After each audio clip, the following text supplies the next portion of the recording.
Bueno, mi nombre es Darío Forero, soy estudiante de la Universidad Distrital Francisco José de Caldas y en el presente video realizaré un análisis de lo visto en la cátedra Modelos Algorítmicos del Cálculo junto con una propuesta para la enseñanza de la derivada. Los temas vistos estuvieron relacionados con sucesiones en números reales, límites de sucesiones y de funciones, límite lateral, continuidad de funciones y derivabilidad. Con respecto a la sucesión en números reales, es importante mencionar que se debe entender estas sucesiones como una función con dominio en los naturales y con rango a algunos de los números reales. Límite de una sucesión de números reales. Bueno, esta definición lo que nos dice es que el límite de una sucesión a sub n es igual a L si y solo si para todo epsilon menor a 0 existe un número natural m tal que para todo n mayor a m entonces a sub n menos el límite será menor a epsilon. Bueno, primero que todo es importante recordar que este n hace referencia a el enésimo término de la sucesión, ¿sí? Otra cosa importante es que en esta definición para la demostración de un límite de una sucesión lo que se debe hacer es mostrar la existencia de m, como veremos en el siguiente ejemplo.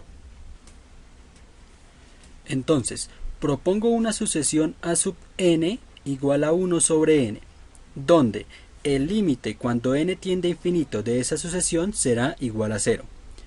Partimos de la afirmación de la definición cuando nos dice que el valor absoluto de a sub n menos el límite es menor a epsilon. Al reemplazarlo nos queda que 1 sobre n menos 0 será menor a epsilon, o sea que 1 sobre n será menor a epsilon. ¿Cómo se muestra? Acá en esto, dado que n solo toma valores positivos.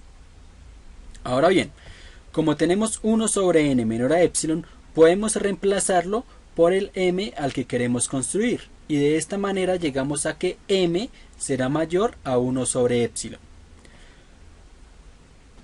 Para escribir de esta manera mejor a m, lo que hago es proponer que m sea igual a la parte entera de 1 sobre epsilon más 1. Ahora bien, como se demuestra la existencia de m, queda demostrado que el límite cuando n tiende a infinito de 1 sobre n es igual a 0.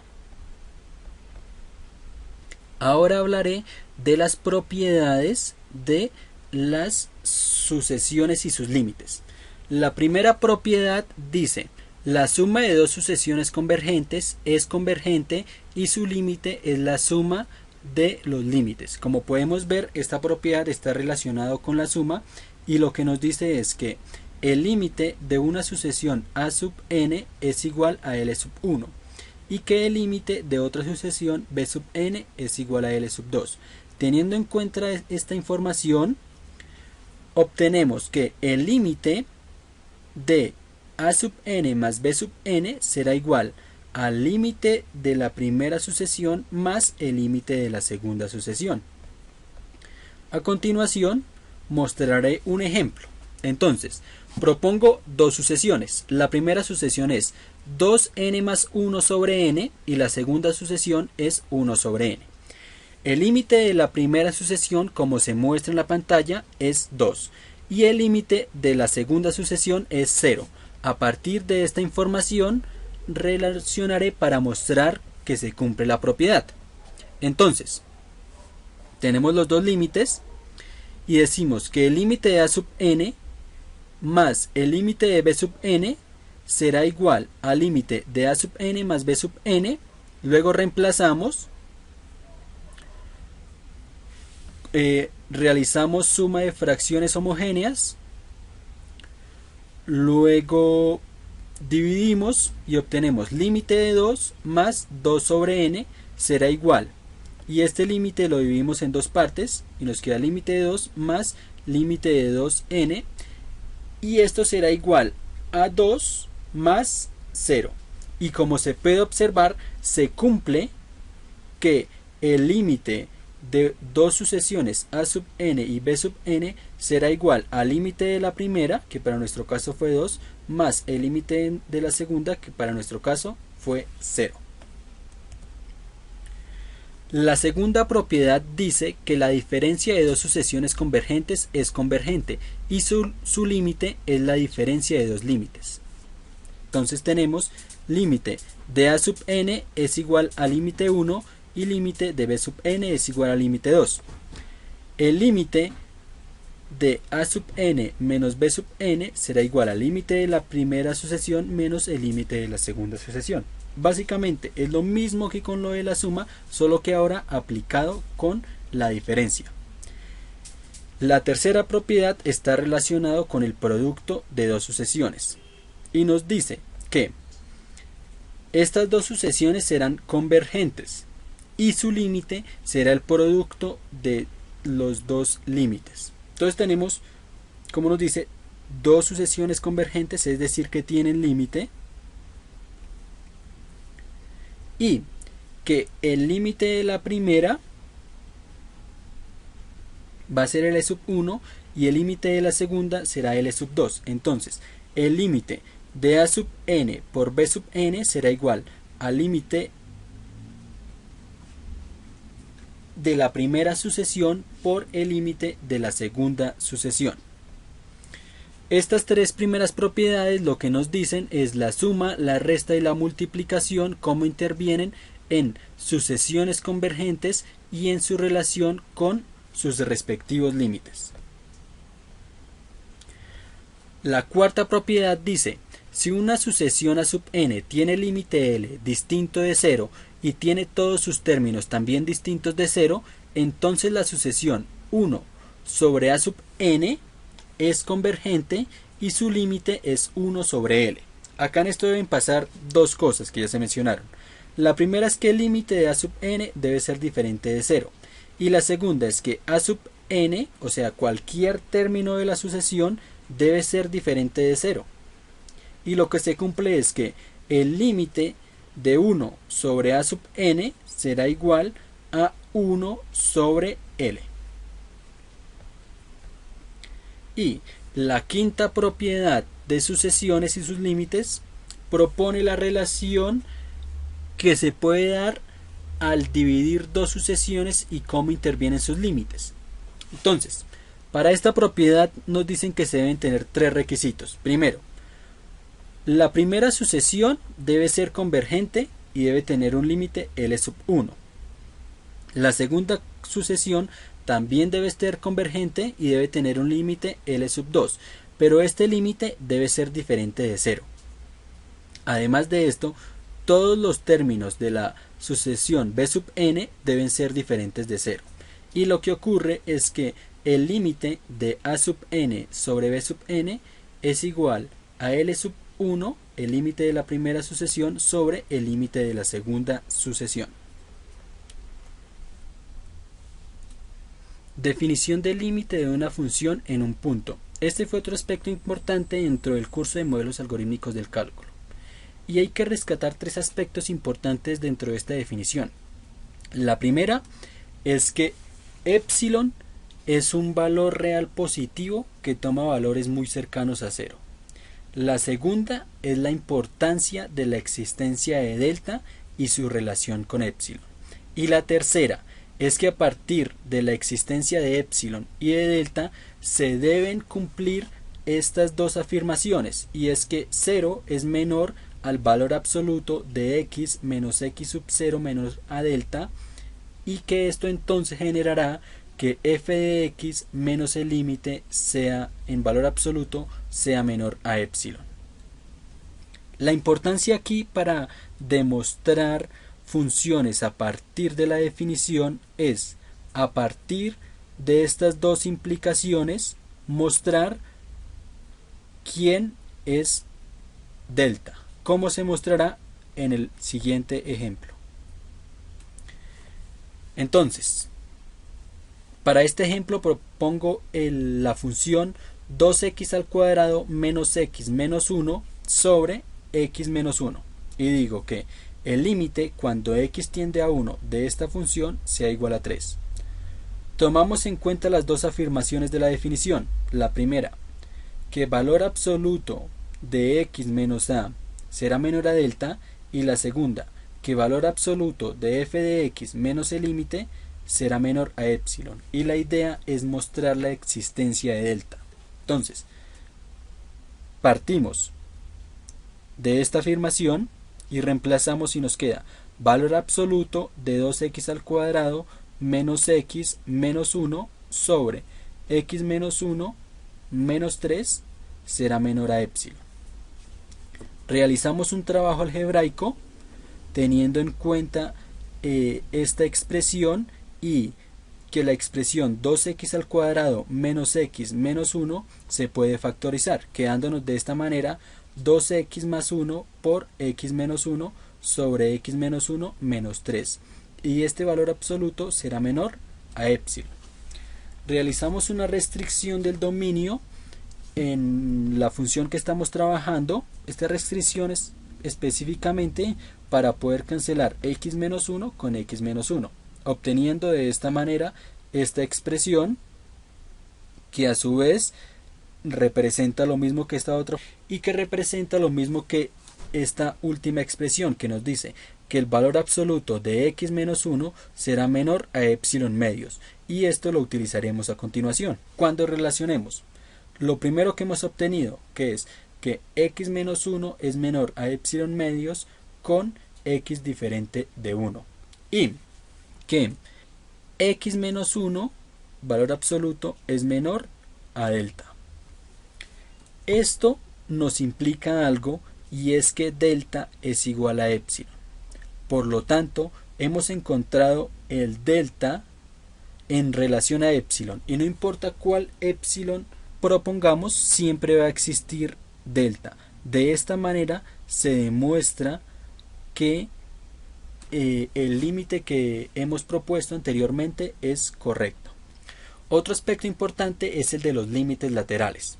Con respecto a esto, quiero abordar esta parte de acá con respecto a la definición del límite, que nos dice que x pertenece al intervalo de a menos delta, a cuando se trabaja el límite por izquierda, y cuando se trabaja el límite por derecha, que x pertenece al intervalo a, a más delta. Esto difiere con respecto a la definición general del límite que teníamos anteriormente, porque antes se trabajaba con la expresión que nos decía que 0 es menor al valor absoluto de x menos a menor a delta.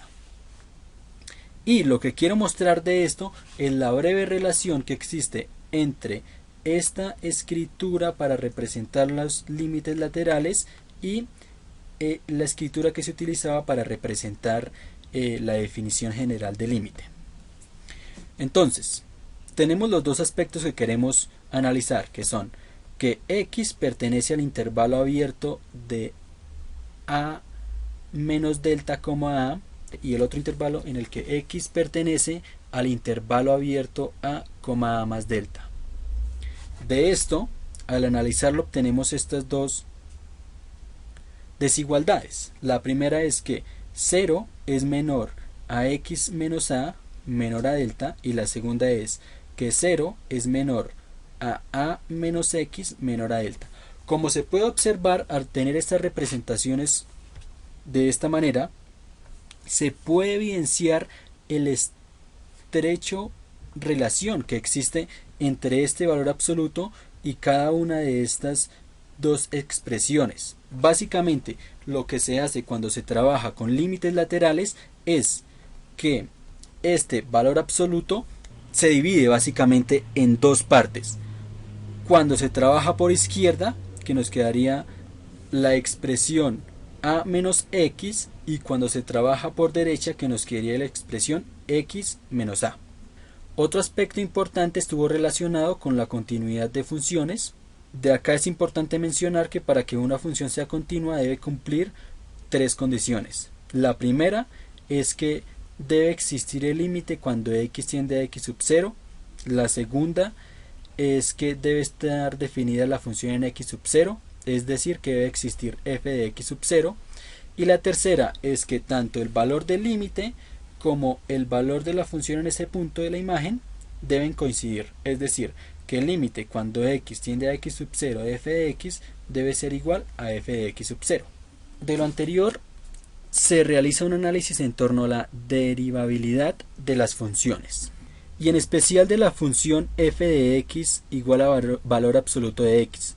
Esto se realiza dado que en esta función surge una particularidad, y es que como tal se puede encontrar la función derivada de valor absoluto. Esta función es x sobre valor absoluto de x, pero no se puede derivar en el punto 0. Es decir, no se puede encontrar la derivada cuando x es 0. Esto sucede por una restricción en el dominio que se realiza cuando se encuentra la función derivada. Esta función x sobre valor absoluto de x tiene una particularidad, y es que no está definida cuando x es igual a 0.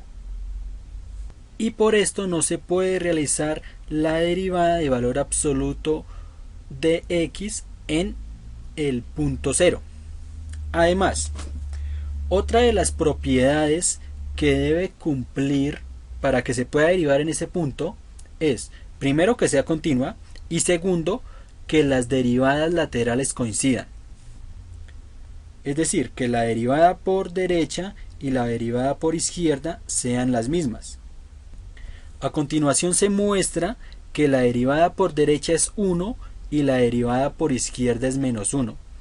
Esto también conlleva a que en ese punto no se pueda realizar la derivada. Ahora realizaremos el abordaje del cálculo en el aula, y para esto mostraré un breve análisis de una propuesta para la enseñanza del concepto de derivada a partir de la razón de cambio, como se muestra a continuación. Para estructurar la propuesta de enseñanza de la derivada a través de la razón de cambio, propongo este mapa con el cual iré organizando y describiendo cada una de las partes y de los conceptos que intervendrán en el desarrollo de la noción de derivada. Entonces, como conocimientos previos aparecerá la razón, la proporción y la proporcionalidad entre magnitudes. A partir del trabajo entre proporción y proporcionalidad entre magnitudes aparecerá la función lineal o de proporcionalidad, que a su vez llevarán a la función afín. Luego aparecerán dos aspectos importantes. 1. Del trabajo de funciones aparecerá la representación gráfica, y se deberá trabajar curvas localmente rectas y curvas aparentes. Y el otro aspecto importante es que del trabajo de función afín y de función lineal o de proporcionalidad aparecerá la razón de cambio, que es muy importante en el proceso de la enseñanza de la derivada. Es importante mencionar acá que esta razón de cambio y estos ejercicios de función afín y función lineal están diseñados a partir de situaciones de la física. Listo, entonces, a partir de la razón de cambio, en este momento, la razón de cambio vista en la función lineal o afín, esa razón es constante, es igual a la pendiente, y está dada por la expresión y sub 2 menos y sub 1 sobre x sub 2 menos x sub 1, donde x sub 2 y x sub 1 son diferentes. A partir de esa razón de cambio se genera la noción de razón de cambio instantánea o derivada. De esta manera se desarrolla el concepto de derivada sin utilizar límite. Ahora bien, cuando empiece el trabajo de cálculo de derivada aparecerá lo siguiente: las series, las sucesiones, las sucesiones convergentes, nociones de convergencia, aparecerán los límites de sucesiones que llevarán a la construcción de una noción de límite y de límites de funciones. A partir de todo este trabajo que se ha realizado, se llega a una noción de derivada en la cual el alumno logra realizar algunos cálculos de derivada. Y por último, se realiza una explicación entre la relación que existe de derivada en un punto y de la función derivada. Gracias.